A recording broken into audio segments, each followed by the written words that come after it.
Hey, it's Taylor, and welcome to a new series that we're calling Beyond Basketball. So this will run throughout this week. We'll have a video every day on some of the higher level deep game principles that apply not only to basketball, but to your life as a whole. Things like discovering your life path and purpose, your larger mission in the world, even love and relationships, building modern businesses, more advanced meditation and spiritual practices, and generally speaking, the overall path to self-mastery. So if you're into this type of material, definitely stay tuned. Again, we'll have a video dropping each day this week. And I also want to point out that at the link in the description, we have a special gift for you that I've only shared with a small group of our Deep Game members so far. I think you're going to love, and I'll talk more about that at the end of this first clip here. So today, before we get into this, what I want to point out is that midway through the clip, for the first time ever, I share the 9th law of the deep game. I should say the first time ever on this channel, because I actually shared it for the first time at our deep game retreat, and you're going to see the footage from that session. So this is really the singular principle that all of this deep game work points towards, and one of the favorite lessons that I've personally ever taught here. So I think you're going to love this. Stick around until the end, where I'll talk more about that special gift that we have for you, and I hope you enjoy. I came across this quote that kind of sums it up, and I'll just like ask you this straight up, because this is the question that I think is the most important to answer. This quote from Mary Oliver, which is really simple. She said, "What do you plan to do with your one wild and precious life? What do you plan to do?" And all of us are kind of, well, I don't know that for certain, but from what I gather in conversations, that's the biggest question that we're all asking. It's like, what do I do with my life? Basketball, we're sort of, for the most part, transitioning out of basketball, or eyeing a transition if it hasn't happened already.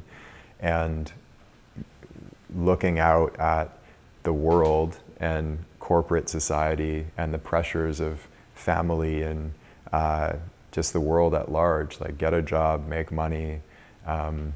This is how humans live, so you've got to start doing it. And what I'm asking, or what I'm doing here, is redirecting the question back to you. Not what does the world say and our family say, but what do you want to do with your life? And for most of my 20s, I would say, from the time I was, it's all of my 20s, from 20 until 30, exactly. I was on this ongoing search for what the purpose of my life was. And I'll share more about the specifics of that and things I haven't shared before as we go throughout this, but there was this constant thread of like, what am I really meant to do? What am I really meant to do? Because I came out of basketball, that was my obsession, and then suddenly it wasn't. And then I was into training. Like, well, am I supposed to be like a power lifter or a bodybuilder? And I was like doing all this heavy weightlifting, and well, that's not really it. Maybe I'll train athletes. And then, that's part of it, but it's not really it. Start EGT, get into business. This is really, but that's not really it. And I went through all of these iterations, and in 2014, elite guard training, I was 23 at the time. It's early 2014, and EGT had done its biggest month in revenue ever. And at that age, I have suddenly more money than I possibly know what to do with. I'm like, okay, I'm good there. I'm not working much. I'm sending like an email a day. For those of you that remember, like I'd write a daily email, answer some emails, and that was it. I wasn't really doing much. It was an hour a day at a coffee shop somewhere I would work, and then I just didn't have anything else to do. And I had this amazing group of friends who would all come party at my house in the evenings, and this girlfriend, and I had all the stuff, that I thought I wanted and set out to get. And I was standing in my mom's kitchen after we had dinner one night, and somehow this conversation got started about are you happy with all this? I hope you're happy. I hope you're proud of what you've done. And for some reason, what she said struck me, and I started crying. I was like, none of this means anything to me. And that happened when we were making the most money, when I was the most successful, when I had like all the stuff.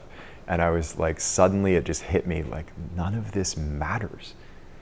And that's not to say that like you shouldn't care about money at all or fret. Like, it's not that at all. It was that there was this deeper thing that I was looking for. Like, what am I really meant to do? And that wasn't it. And so shortly after, I think it was within like a week or something, I got on a plane with a backpack, everything in there, like a laptop, my passport, a few pairs of clothes, and then flew to Rio de Janeiro and started traveling all over the world for the next 5 years and learning from various teachers and just having experiences, basically. And the entire thing, this thread throughout the entire process was, what am I meant to do with my life? What am I meant to do? And I'll share now the like first iteration anyway. The words may change of what the 9th law is, but I've come to feel that discovering what you're truly born to do is when the potential of life finally opens. And so the way that I word the 9th law, it's the law of purpose, which states that the potential of life opens when you discover what you're born to do. Or said it in an even more direct way, you could say the mission of life is to discover what you're born to do. And the difference, though, the sort of subtle distinction here is that I'm not saying discover what you want to do or what you think you want to do. It's what are you actually born to do? And my central thesis in this work is that each of us has something that we most essentially are that wants to be expressed. And society comes in, and cultural conditioning comes in, and the opinions of other people comes in, and suddenly that what we most essentially are that wants to be expressed, that gets obstructed and blocked, and we can't see it anymore. There's this fog and this haze, and there's walls in front of it, and we're like, well, I don't know what I don't know. What is it? Like, I want to make money, but I don't want to do it in that way. My parents want me to go to university. They want me to, not that university is bad or anything, but just this is what people do. And next thing you know, I was speaking with my dad, who's now in his mid-60s and has been working in real estate his whole life, and he hates real estate. He's been working in real estate, I think, it's like 35 years or something now. And he's afraid to leave real estate because he's got enough money, he doesn't need to work, but he's afraid to leave real estate because he just can't answer that question. What do I want to do? What am I born to do?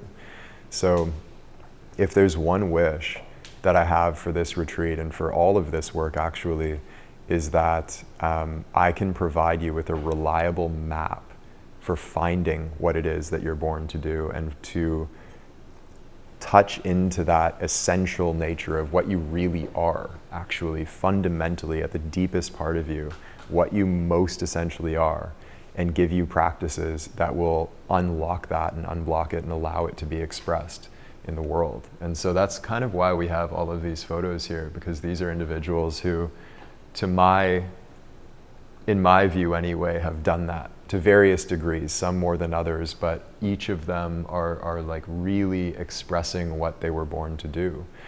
And the trick, I guess, with all of this, and the reason this is so hard, and the reason why so few people in the world have discovered this within themselves, is because, first of all, there's no map. There's like, and I'm going to offer you one, but ultimately every single person, well, I'll say it this way, there are no copies in nature. Everything is completely unique. Like that old cheesy metaphor of like every snowflake is unique and different, that's actually true because nature doesn't copy itself. So each of you has something inside of you that has never been done before in the way that you were born to do it. And my sort of grand vision for the world is that every single individual is expressing what they most essentially are. And I'm going to offer you a map for getting there. Not to say that like you leave this retreat and suddenly I have like my whole life figured out.